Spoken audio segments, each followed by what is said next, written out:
সোহাগপুর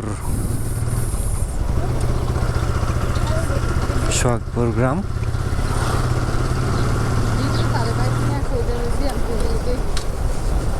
আঁকা পাকা রাস্তা, এই রাস্তা সোজা চলে গেছে টুকের দিকে।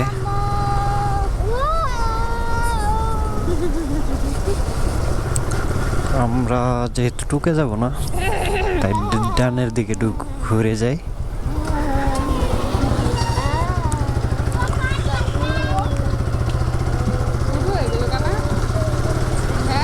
হ্যাঁ, মোবাইলটা একবার ছোট।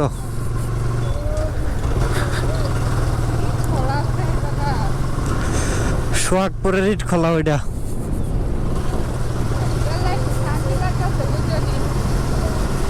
কি জন্য?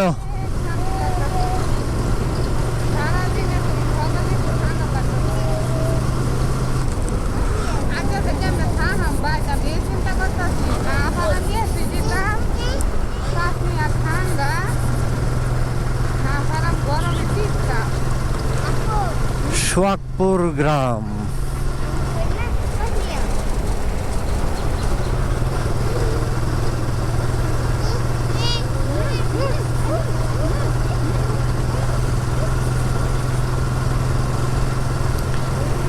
এই রাস্তায় কোন দিক দিয়ে বাইরেছে কে জানে। সামনে মনে হয় সোহাগপুর বাজার।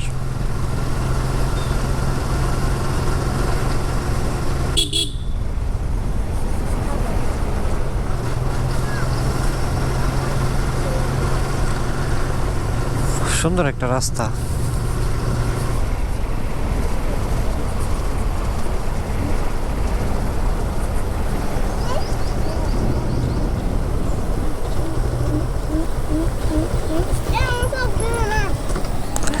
আসসালামু আলাইকুম ভাই, এই রাস্তায় কি কপাল শট দিয়ে বেরিয়ে যাবে?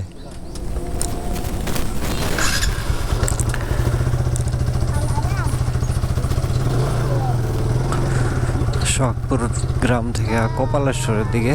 যাক, রাস্তাঘাট আমি যেমন চিনি না, এই এলাকায় ফার্স্ট আসা।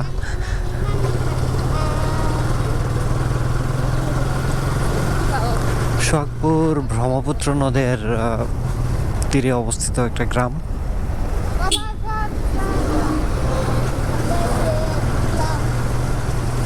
মানুষজন আস্তে ধীরে রাস্তাঘাটে বাইরে হচ্ছে। চিকন রাস্তা, গ্রামীণ আবহাওয়া। সামনে হাই বিম দিয়ে দিনের বেলা গাড়ি চালায় আসতেছে। ওরা মনে হয় জানে না,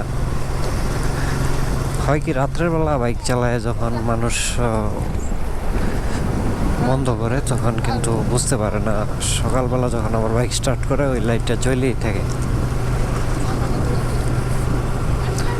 সোহাগপুর গ্রাম থেকে নামিলা থেকে কপালেশ্বর বাজার, এই রাস্তায় এখন আমার গতিপথ।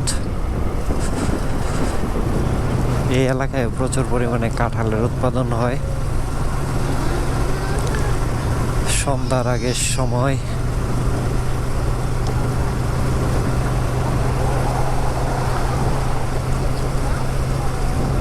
ধীর গতিতেই ছুটে চলছি আমরা।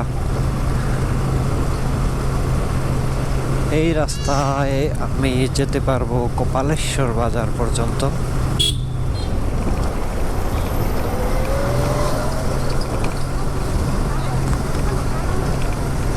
এখন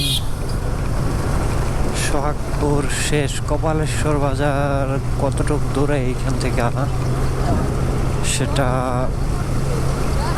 পুরোপুরি আমার জানা নাই। তবে রাস্তাঘাটগুলো আমার কাছে নতুন। আমি কাপাসিয়ার মানুষ হলেও এই এলাকায় আগে পরে ওইরকম যাতায়াত করি নেই।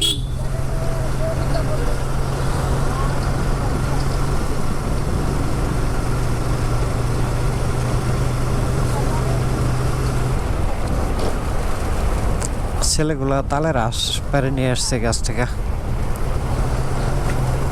এখানে একটা বয়স্ক লোকও আছে, পিছনে একটা বয়স্ক মহিলা, সবাই মিলে মনে হয় পারছে। সামনে এক ঝাঁক ছাগল।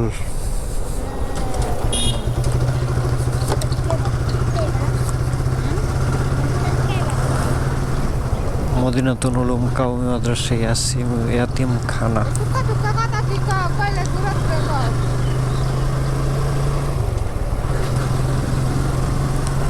দেখছো দুতলা কি সুন্দর বাড়ি।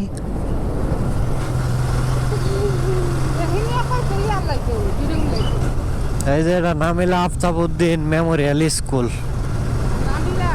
হ্যাঁ লিয়ানগো বাড়ি এদিকে।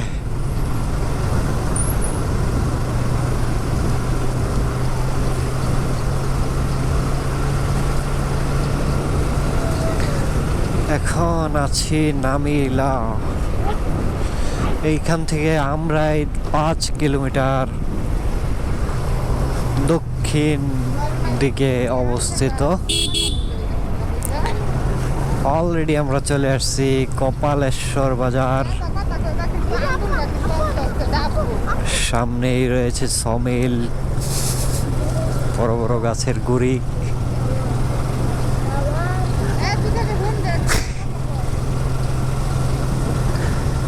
সামনে রয়েছে কপালেশ্বর বাজার।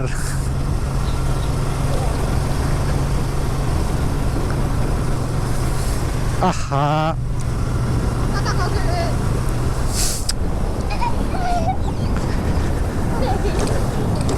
এই সেই কপালেশ্বর বাজার। আমরা সোহাগপুর গ্রাম থেকে কপালেশ্বর বাজার পর্যন্ত কভার করে ফেলছি।